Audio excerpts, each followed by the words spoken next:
Hey everyone, I'm in this alleyway today. I'm back in the chair, and I've been recently noticing a small trend in some YouTube videos.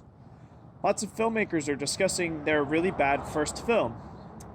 So, I figured, since I do a little bit of filmmaking, and I have a really bad first film, why not hop onto that trend and hopefully see some views? I mean, talk genuinely from one person to another about my experience making my magnum opus, The Purple Bat.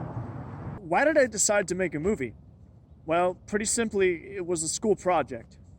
It was junior year, and we were assigned one thing: do whatever makes you happy, but you have to have something by the end of it.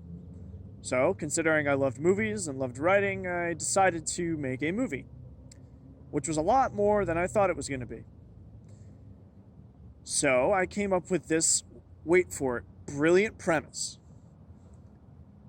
The premise is as follows. We have a guy who is a criminal contractor named Dale, and essentially what happens is he backstabs someone for more money. And that's it. That's the whole story. That's it. This took me 2 months to write. It took me 2 months to write a very simple story. And I really thought it was pretty great.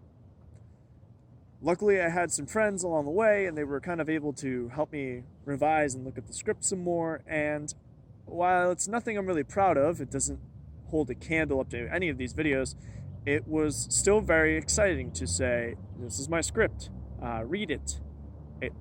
It doesn't even mention the name of the bar. It is nonsensical. It's just not very great, but I went with it anyway because I was under the gun and I didn't know any better. So it was a lot of interesting moments when we were on set trying to fix the script because it just made no sense, which is most of what you're going to be hearing throughout this video is, oh, this made no sense, or that made no sense, and here's how I changed it to make it considerably less no sense, because I'm not going to say more sense. More sense doesn't really cover the inanity of what we're dealing with here. But I really want to expand on what we learned, or what I learned, so I'm going to kind of try to stay away from negativity and see how that goes. So if you'll follow me, we will go on to talk a little bit more about pre-production and kind of get into the filming of the movie itself. So we got through pre-production. Great. Where does that bring us? Well, not really at the end of pre-production yet, because we still had to assemble a cast. And considering I had no money at the time, I had the very brilliant idea of begging for a cast. This meant going to a lot of friends and ruining some friendships by begging them to be in this movie. And watching it, it's kind of odd because they never fully get into character because the script doesn't give them enough to go off of. So you're just kind of watching my personal friends just acting a little weird on screen and, making bad cannibalism jokes. Sorry about that. So you're kind of watching them contort themselves on screen, or some strangers kind of working on screen. I had worked with, for the lead, a guy I had never met before. So that was fun because it was kind of building this relationship as we're trying to make a movie. And I realized that neither of us really knew what we were doing. So it was kind of fun, like I said about everything else. But anyway, we had gotten through pre-production. We had assembled a script. I had a team of 3 people who were on again, off again. And we had a movie to film. So let's get into that part. We have a script. We have a cast. We have a slightly crew. And we need to make a movie. So, spring break of 2019, I got everyone together and said, here's the shooting schedule. And it was a whole long document of who needed to be where and when, all the volunteers, and kind of when we were shooting, and had everything ready. And, it all went sideways because people forgot to show up. Very important people. Or not so important people. Well, everyone was important because we didn't have many people, so it was kind of all hands on deck, whenever you could come. and fill in, be a body on screen, make it so we didn't have just four people. But we did. We had just a few people, and that was interesting challenge because it was how do we populate places with the same five or six folks kind of moving around. So that's a challenge that I encountered with my last production, which I will get into a little bit later. But it's a challenge of you have to fill this area with people, and there are not many. So we ended up having to do a lot of reshooting because we didn't have people here when we needed them to be, or the weather was really bad. There was one day where it was just pouring rain, and we wanted to go out and do an outside shot, and you can't do outside shots in the pouring rain because I didn't have much of anything to offer to these poor folks who were volunteering their time in the way of staying dry or anything else. So you're really watching the follies of someone who just had nothing and tried to make a movie, and it was fun.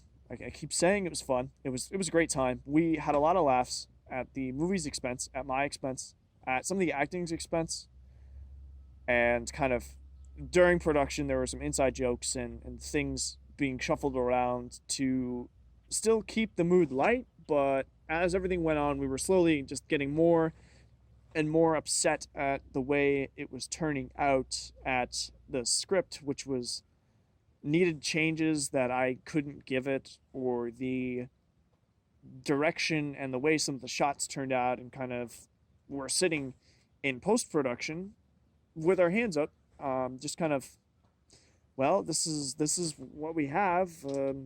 Time to make the most of it, and I guess I'll get into that in the next section and give some thank yous. So we had all the footage of this thing. I said I would try to be positive about it, but I really can't. You're your own worst critic. So anyway, we had all the footage, we had all the takes, we had everything we needed, and I sat down for the next month, edited, and I had never edited before either. I'd never done a lot of things before, so maybe doing all of this new stuff at once was kind of a mistake. But anyway, I had never edited before, and sat down using Vegas Pro, put everything together, learned how to do it, learned the fades, learned some of the sound stuff, and kind of took my time doing it. It took forever, and I was getting more and more stressed out because June was quickly approaching. I'm here, this is June, I need to get a movie done within this little box. So I went on to Reddit, and said, hey, I'm looking for someone to do the soundtrack. And this great guy, Charlie, Hogger22 on Bandcamp, go and check him out. He does a lot of ambient music. He came to me and said, well, I wanted to do a soundtrack for a while. And so I said, okay, well, let me send you what I'm looking for, some of the scenes, and kind of we'll work together on it.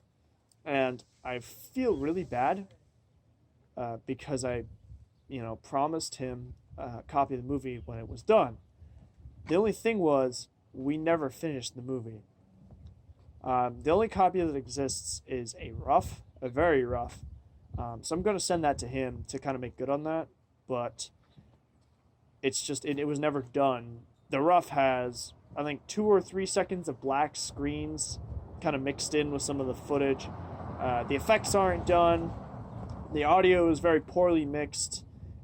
And it just kind of shows that eventually I got to the point where I was looking at it and saying, I really had a lot of pride in this when this started, but as the time dragged on, got sick of it and not as excited.